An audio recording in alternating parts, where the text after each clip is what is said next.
ក្នុងโลกនេះមានអ្វីមិនងាយស្រួលដើរតាមផ្លូវជីវិតចិត្តខ្លួនពោពេញស្រួលទឹកភ្នែកលាក់ក្រោមញញឹមនោះមិនដែលឃើញ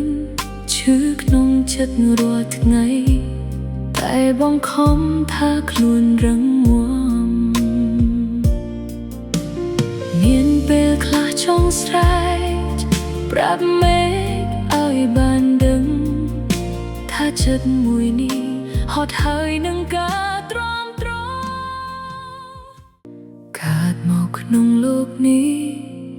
មានអ្វីមិនងាយស្រួលដើរតាមផ្លូវជីវិតចិត្តខ្លួនពោពេញ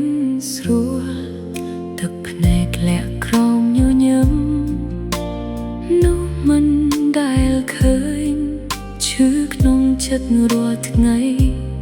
តែបង្ខំថាខ្លួនរឹងមាំមានពេលខ្លះចង់ស្រែកប្រាប់មេឃឲ្យបានដឹង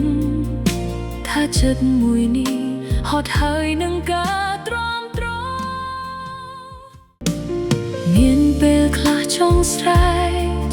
ប្រាប់មេឃឲ្យបានដឹងថាចិត្តមួយនេះហត់ហើយនឹងការទ្រាំ